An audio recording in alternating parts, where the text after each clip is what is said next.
Hey guys, and today I have a video for you regarding this Xbox right here. Now, if you guys saw my last video, you know it got hit by a baseball bat. Here's the clip right here.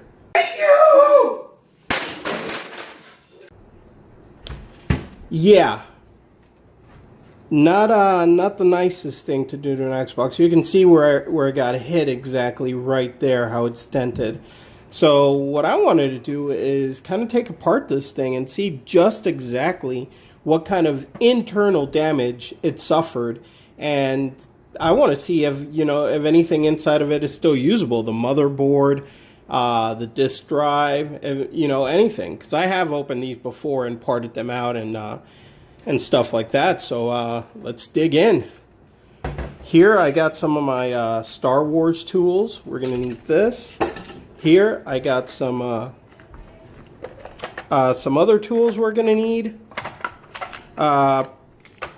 Most importantly, the Torx drive. We're gonna need those, and let's see.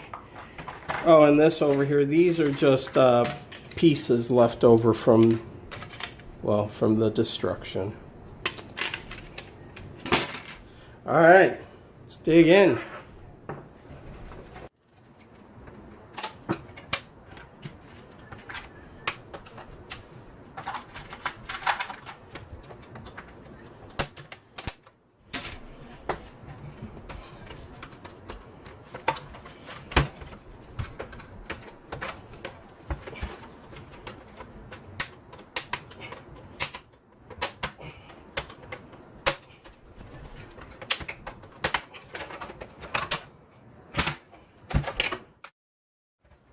And here's our Torx screws.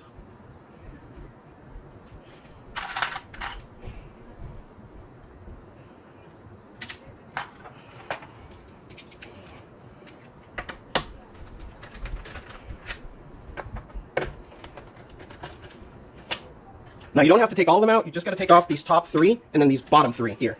These are what hold down the heatsink inside. I'll show you guys once we get in.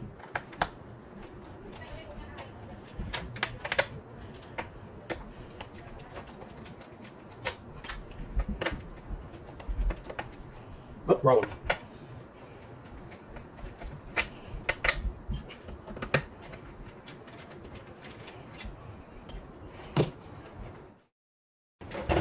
Oh man, there's pieces falling out of the interior. That's not good. Alright, we can see this is this heat shield is pretty banged up already. Alright. See what we have here. Alright, well, here's the hard drive. I mean the disk drive. Looks like, aside from that, yeah, this thing's toast. That's toast. That's never gonna open again. But hey, look at that. It seems like aside from that, the rest of this is usable. I mean, I'd go as far as saying I can stick a new disk drive in here and it might still work. This right here is just the funnel for the air, for the fans back there to channel air through.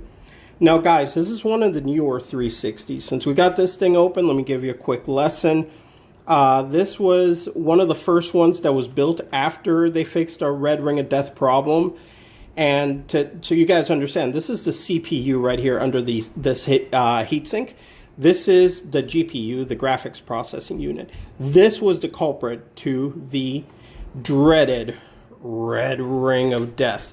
So what would happen was, on the earlier ones, both of these processors were built on the 90 nanometer fabrication process. So what happens is the GPU was heating up way too much, and the way it's connected to this board is by these ball bearing things that kind of melt them down, and that's how they make the connection.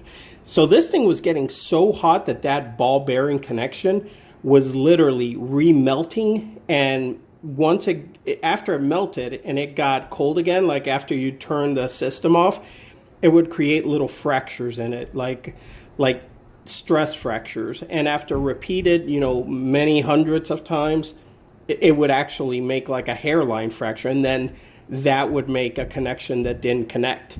So, you know, a lot of people that experienced the red ring of death right before, they would experience like all kind of graphical errors with whatever game they were playing before the system completely gave out.